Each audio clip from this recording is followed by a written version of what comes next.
No doubt. Ready to go? Okay.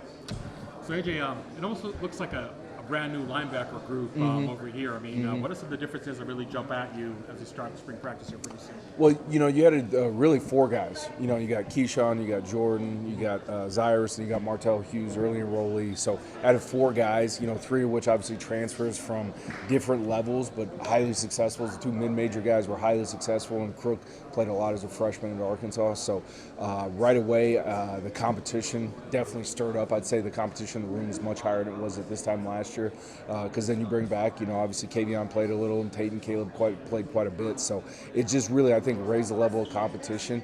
I give Coach Dillingham and the rest of the staff and myself a lot of credit. We vetted through those guys heavily. So I think they've really added to the locker room and the team and what we're trying to do culturally here, if that makes sense. So I'm excited just to get out there and let them scrap it out and fight it out, because I think they each bring some unique pieces, as far as what they do on the football field. Can you give me like a quick capsule on the newcomers, what each guy brings to the table? Yeah, I think Keyshawn, obviously, his length. He was a very productive guy, a ton of tackles last year, especially in the box. Real physical guy. I think he's got a real good nose for the ball. Very high football IQ from what I've seen so far. Zyrus, very instinctual football player, plays well in plays, very disruptive blitzer. Jordan, he's going to go slug it out in the box. Jordan, I think he's really going to excel in the run game, fit in the run and being disruptive and blitzing as well. Martell is a young kid, but his wingspan's down there 80 inches. He's long. He can run. He's put on 12 or 14 pounds since he's been here in January. And you look at that, and obviously we need to be successful now, but his future, I think, is really, really bright. When you take into account he's a Barrett Honors kid, he's really sharp. He's crushing it in school right now. So when you start to look at those factors with an 18-year-old kid, you go, usually those guys trend the right way. They're going to be just fine. And so those guys, again, they've all kind of have some unique pieces to them. I wouldn't say they're all cookie cutter from a linebacker standpoint, but that's kind of what we want, is some guys that can bring some different things to the table. I thought that Tate Romney, maybe under the radar, was like maybe the most surprising newcomer last year. Just talk about what he meant to your group in 2023. What do you expect for him to do in 2024? Yeah, I expect him, like any, Tate, Caleb, and Kavion, anytime we come back and we're running the same system, I expect those guys to grow, because we will do new things, but new doesn't necessarily mean like a new scheme. We're going to find a better way to coach those guys and get those guys to play faster.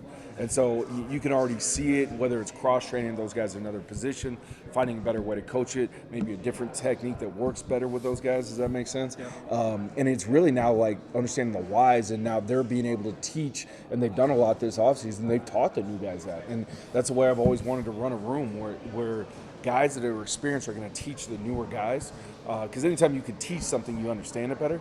And again, they understand that if those guys understand it, it's going to make them better, and thus in turn it's going to push them. So it's this big cycle of competition, and adding four guys like that, 3 transfers in high school, have really pushed all that.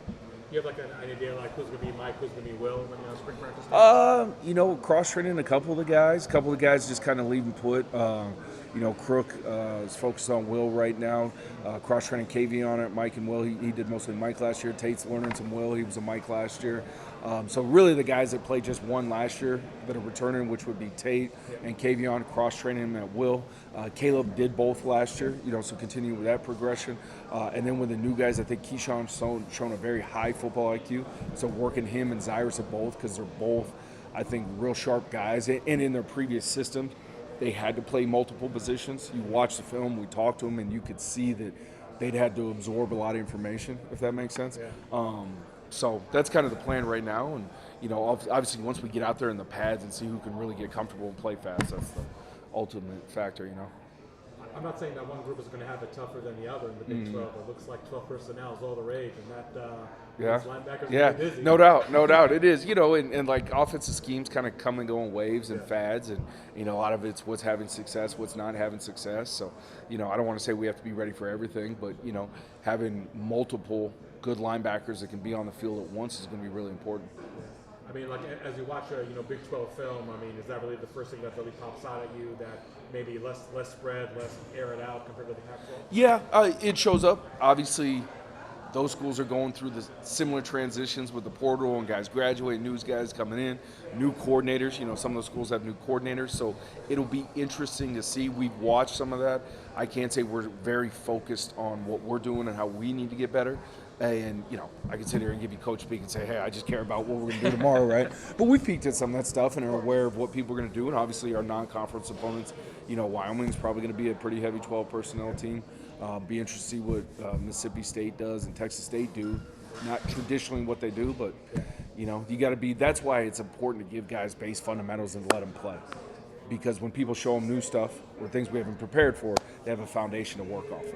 Last question, aside from the obvious being healthy, what would a good checklist look for you at the end of spring practice? You definitely want to see what positions guys are comfortable at. And if that means we cross-train less and certain guys are Mikes and Wills, that's fine with it. Obviously, what guys have the ability to be a major factor in stopping the run, right? And being disruptive and their block destruction and then ultimately making plays. And then what guys can be effective as far as in their drop back coverage and taking away lanes, who can cover man-to-man, if that makes sense. So it's kind of our toolbox on who can stop the run, who can tackle, and who can drop back and pass.